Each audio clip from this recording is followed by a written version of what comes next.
saya Puspita Dewi. Dan saya Ari Gustinawati. Kami dari kelompok 11 akan menyampaikan materi kami yang berjudul Sektor dan Kebijakan Moneter. Baiklah, langsung saja kita memasuki ke pembahasan yang pertama, yaitu tentang teori dan model. Tapi sebelumnya kita harus tahu dulu tentang apa sih kebijakan moneter itu. Jadi, kebijakan moneter itu adalah sebuah upaya untuk mengendalikan atau mengarahkan perekonomian makro ke kondisi yang diinginkan, yaitu dengan cara mengatur jumlah uang yang beredar atau JUB. Kebijakan ini dilakukan oleh Bank Indonesia sebagai bank sentral. Nah, kebijakan moneter itu terbagi menjadi dua, yaitu kebijakan moneter kuantitatif dan kebijakan moneter kualitatif. Nah, kebijakan moneter kuantitatif ini terbagi menjadi tiga jenis tindakan, yaitu yang pertama, operasi pasar terbuka, yang kedua, mengubah suku bunga dan diskonto, yang ketiga, mengubah cadangan minimum. Kita langsung kupas ke tindakan yang pertama, yaitu operasi pasar terbuka. Nah, jadi di dalam operasi pasar terbuka ini, Bank Sentral dapat melakukan perubahan-perubahan ke atas penawaran uang dengan cara menjual atau membeli surat-surat berharga. Nah, jadi kapan Bank Sentral ini dapat menjual atau membeli surat-surat berharga tersebut? Jadi, di dalam operasi pasar terbuka ini ada dua kondisi, di mana yaitu yang pertama adalah kondisi di mana jumlah uang yang beredar itu meningkat tinggi gitu. Jadi atau jumlah uang yang beredar di masyarakat itu terlalu banyak sehingga dapat menyebabkan inflasi. Inflasi itu kan kenaikan harga barang secara terus-menerus, dan itu disebabkan karena banyaknya jumlah uang yang beredar di masyarakat dan tidak diimbangi dengan peningkatan jumlah produk yang ada di pasar, sehingga barang-barang tersebut menjadi langka dan harganya mahal. Nah, untuk menyikapi kondisi seperti ini, Bank Sentral mengambil kebijakan dengan cara menerbitkan surat-surat berharga. Jadi, apa hubungannya menerbitkan surat berharga dengan berkurangnya jumlah peredaran uang di masyarakat? Jadi, prosesnya itu seperti ini. Pada saat Bank Sentral itu menerbitkan surat berharga, itu berarti sudah dibuka forum lelang atau transaksi atau investasi lainnya. Nah, dan surat berharga itu dapat dibeli oleh seluruh lapisan masyarakat, baik itu individu atau instansi seperti pasar uang atau bank-bank umum, bank perdagangan. Nah, dengan begitu tentunya jumlah peredaran uang di masyarakat akan berkurang karena uangnya sudah dipakai untuk membeli surat berharga yang diterbitkan oleh bank sentral tersebut. Dan uang tersebut akan masuk ke dalam kas bank sentral. Nah, kondisi yang kedua yaitu adalah kondisi di mana jumlah uang yang beredar di masyarakat itu sangat sedikit sehingga tidak dapat mencukupi kebutuhan, dan jumlah produk yang ada di pasar itu meningkat sehingga tidak seimbang antara jumlah uang yang ada di masyarakat dengan jumlah produk yang ada di pasar. Nah, untuk mengatasi kondisi ini, Bank Sentral mengambil kebijakan dengan cara membeli kembali surat-surat berharga tersebut, baik itu di pasar modal, sehingga uang yang beredar di masyarakat itu akan kembali meningkat. Nah, salah satu tugas Bank Indonesia sebagai bank sentral yaitu salah satunya adalah menjamin bank-bank umum itu untuk dapat atau mampu membayar semua cek atau surat-surat berharga dari nasabahnya, sehingga jika bank-bank umum tersebut mengalami masalah dalam keuangan mereka, bank sentral harus dapat membantu keuangan bank umum tersebut, yaitu dengan cara memberikan pinjaman kepada bank umum tersebut atau membeli surat-surat berharga yang dimiliki oleh bank tersebut. Nah, pada saat bank sentral itu memberikan pinjaman kepada bank umum, bank sentral akan menetapkan suku bunga yang harus dibayarkan oleh bank umum tersebut atas pinjaman yang diterimanya. Dan apabila bank sentral tersebut membeli surat-surat berharga yang dimiliki oleh bank umum, maka bank Bank sentral akan menetapkan suku diskonto yang harus dibayar oleh bank umum tersebut. Sehingga pada masa di mana terjadinya jumlah peredaran uang yang ada di masyarakat itu sangat sedikit, bank sentral akan menurunkan suku bunga dan suku diskonto yang dibebankan kepada bank umum tersebut, sehingga bank umum dapat meminjam uang kepada bank sentral itu dengan jumlah yang lebih banyak dan dapat meminjamkannya kembali kepada nasabahnya dengan jumlah yang lebih banyak pula, sehingga jumlah uang yang beredar di masyarakat itu akan kembali meningkat. Dan pada saat terjadinya kondisi di mana jumlah uang yang beredar di masyarakat itu meningkat terlalu banyak atau gejala inflasi, itu bank sentral akan kembali menaikkan suku bunga dan suku diskonto yang dibebankan kepada bank-bank umum tersebut, sehingga mendorong bank-bank umum tersebut untuk turut menaikkan suku bunganya pula kepada nasabah-nasabah mereka. Nah, dengan suku bunga yang tinggi itu, para nasabah-nasabah dari bank umum tersebut akan berpikir berkali-kali untuk melakukan pinjaman, dan mereka akan lebih termotivasi untuk menabung gitu, karena mengingat jumlah bunganya itu tinggi. Kalau mereka meminjam, mereka akan rugi, tapi kalau mereka menabung, itu akan menjadi sebuah keuntungan bagi mereka karena bunganya tadi besar, sehingga dengan begitu akan membantu mengurangi jumlah peredaran uang yang ada di masyarakat karena uangnya dipakai untuk menabung itu tadi. Tindakan yang ketiga yaitu mengubah cadangan kas minimum.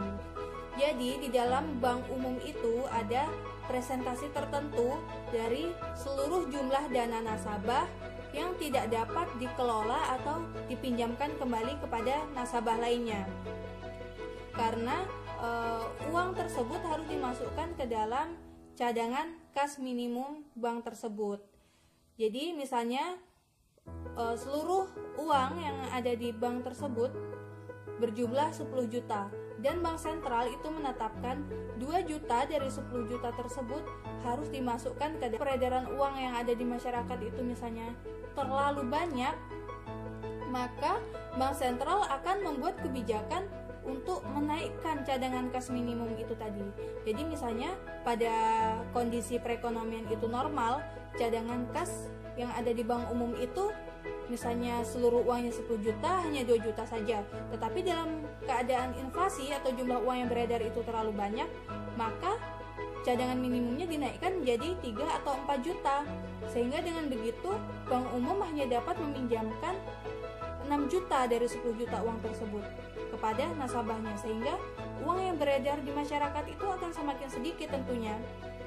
Dan pada saat kondisi inflasi itu bank sentral akan kembali membuat kebijakan untuk menurunkan jumlah cadangan kas minimumnya, sehingga bank umum dapat meminjamkan uang lebih banyak lagi kepada masyarakat, karena cadangan umumnya yang tadinya 4 juta itu bisa diturunkan menjadi 3 atau 2 juta dari total dana 10 juta itu tadi, sehingga uang yang beredar di masyarakat itu akan kembali meningkat. Selanjutnya kita akan masuk ke pembahasan kebijakan moneter kualitatif.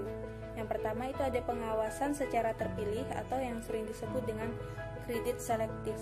Nah, kebijakan ini dikeluarkan dengan tujuan untuk mengawasi uang yang beredar saat perekonomian ini menunjukkan gejala inflasi.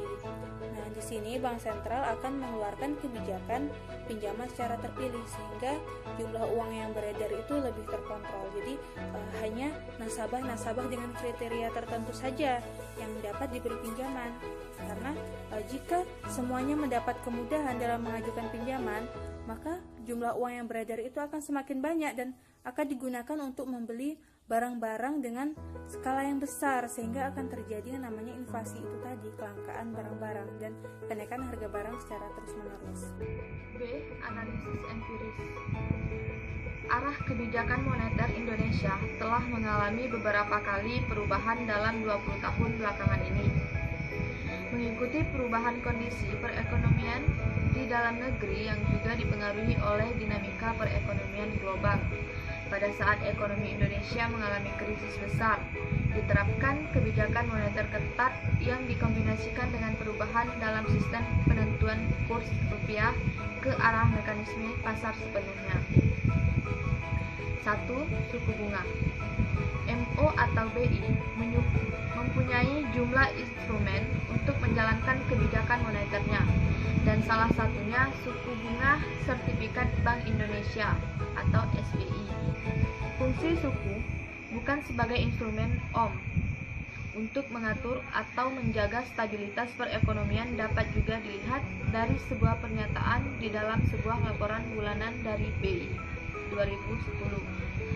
Sebagai berikut, berdasarkan evaluasi kinerja dan prospek perekonomian yang secara umum menunjukkan perbaikan tersebut, Rapat Dewan Gubernur Bank Indonesia pada 4 November 2010 memutuskan untuk mempertahankan BI pada tingkat 6,50%.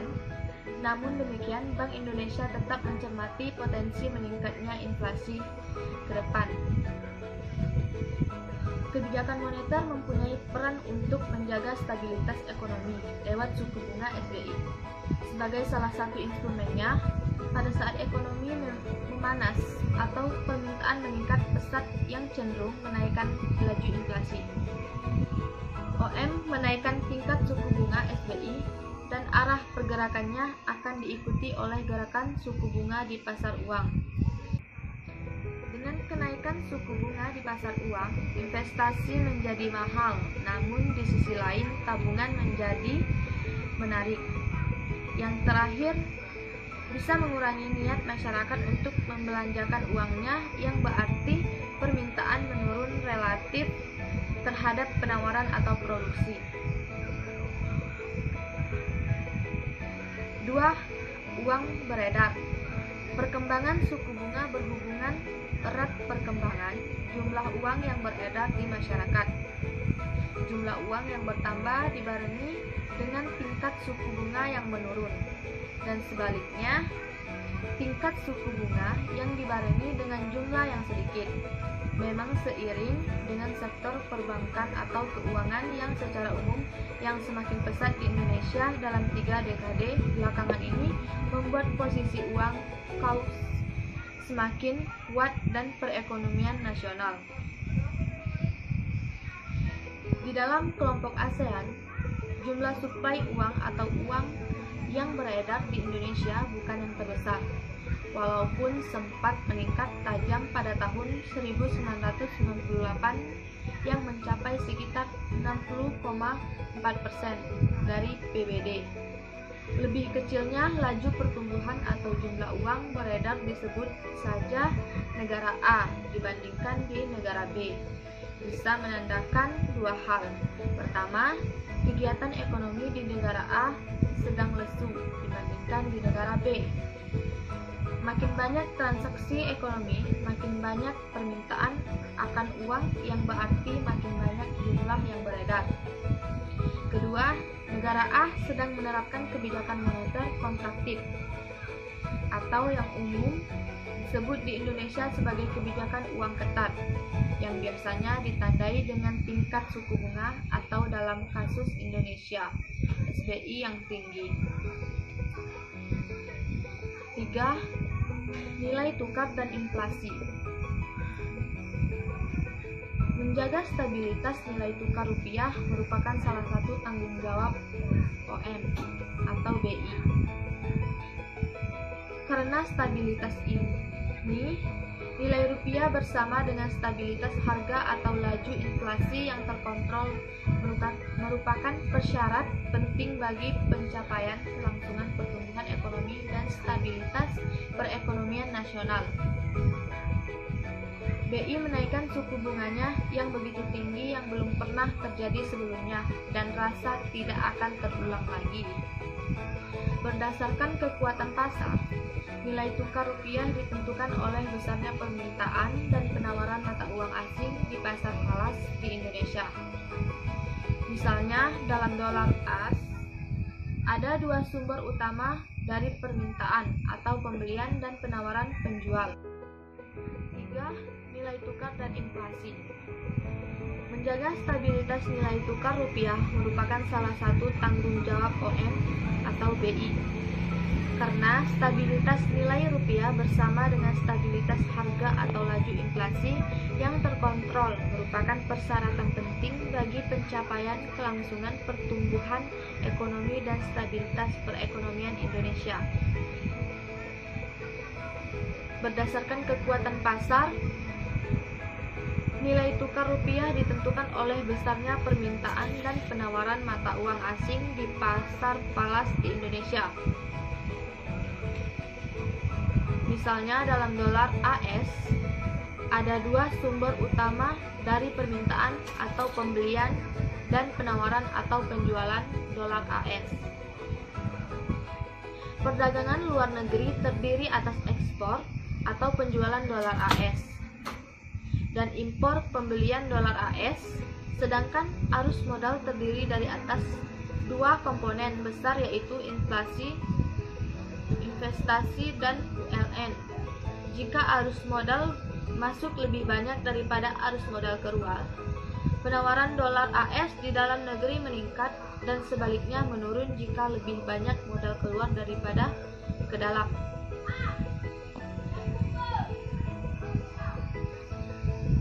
Krisis keuangan Asia tersebut muncul, menandakan waktu itu telah terjadi suatu perubahan besar terhadap sistem penerusan kurs yang dianut oleh BI selama era Orde Baru. Perubahan tersebut ditandai dengan pelepasan rentang investasinya berdasarkan kekuatan pasar atau tanpa investasi dari BI. Nilai tukar rupiah ditentukan oleh besarnya pemerintahan dan penawaran mata uang asing di pasar valuta asing atau falas di Indonesia. Misalnya dalam dolar AS ada dua sumber utama dari permintaan atau pembelian dan penawaran atau penjualan dolar AS di Indonesia, yakni perdagangan luar negeri di Indonesia dengan AS dan negara-negara lain yang menggunakan dolar AS, dan arus modal dalam dolar AS keluar masuk Indonesia. Ada sejumlah indikator yang dapat atau bahkan umum digunakan untuk mengukur tingkat atau laju perubahan inflasi di suatu ekonomi. Di antaranya yang bisa digunakan adalah perubahan indeks harga konsumen, pertumbuhan indeks harga konsumen makanan, pertumbuhan indeks harga produsen atau grosir, dan pertumbuhan deflator PBD secara relatif. Merupakan suatu masalah serius di Indonesia karena laju pertumbuhan dari semua indikator tersebut sering menembus 10%. Bahkan pada tahun 2006 sudah mencapai sekitar 13%. Setelah itu, terkesan bahwa BI berhasil menjalankan salah satu tugasnya dengan baik, yakni menahan tingkat inflasi tetap di bawah 1 digit. Isu penting kebijakan moneter. Berikut adalah 3 isu penting yang harus diperhatikan negara ini pada tahun 2020 antara lain. 1. Perlukah pemerintahan membatasi arus modal masuk jangka pendek? 2. Perlukah kebijakan inflation targeting dari BI? 3. Apa dampak dari ketidakstabilan nilai tukar rupiah terhadap perekonomian Indonesia?